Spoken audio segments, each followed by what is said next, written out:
False pages. Uncover hidden history and untold truths.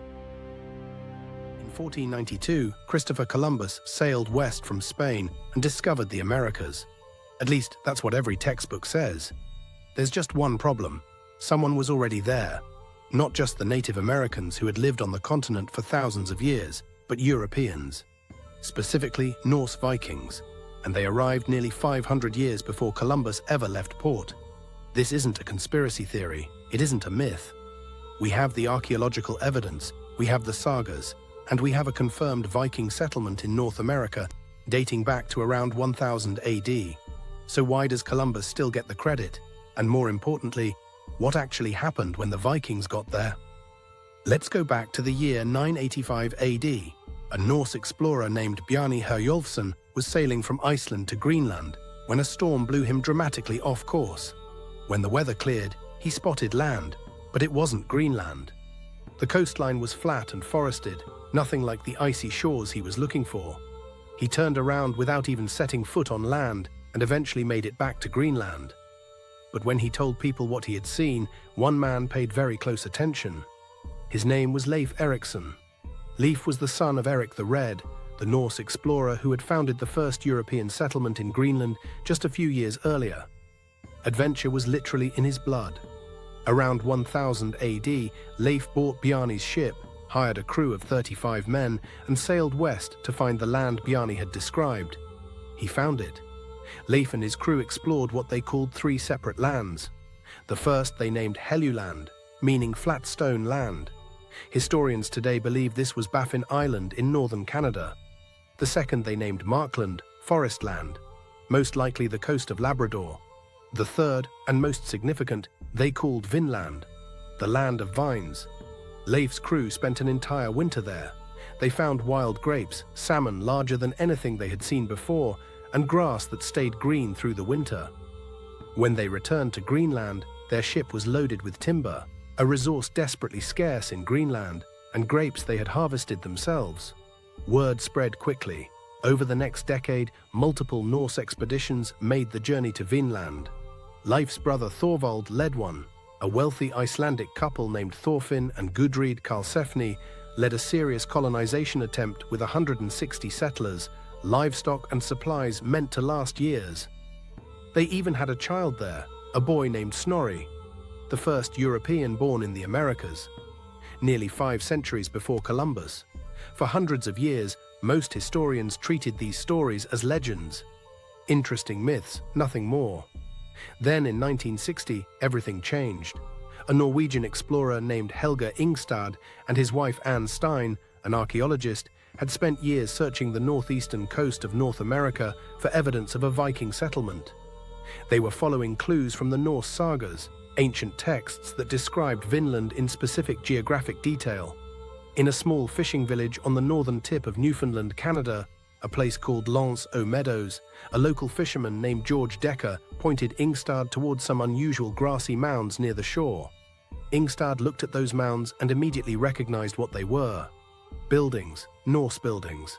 Over the next 8 years, excavations revealed the remains of 8 distinct structures.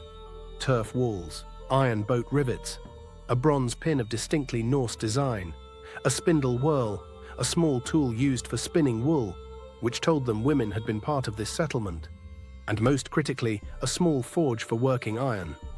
The Norse were smelting iron in North America around 1000 AD. Carbon dating confirmed it. The settlement was real. The Vikings had been here. L'Anse aux Meadows is now a UNESCO World Heritage Site. It is the only confirmed pre-Columbian European settlement in the Americas. So why did the Vikings leave? This is where the story gets complicated and honestly a little dark. The Norse sagas are remarkably honest about what happened.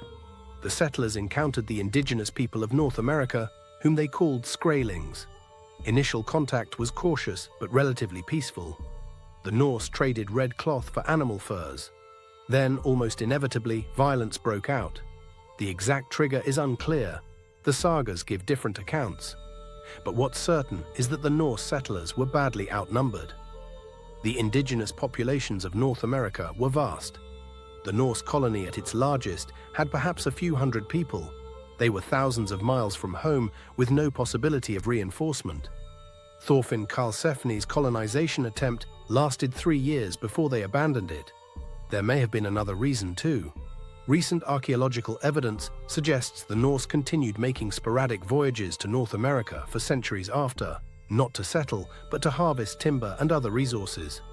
A 2021 study using cosmic ray data found evidence of Norse activity at Lens aux Meadows precisely in the year 1021 AD, making it the earliest confirmed date for European presence in the Americas.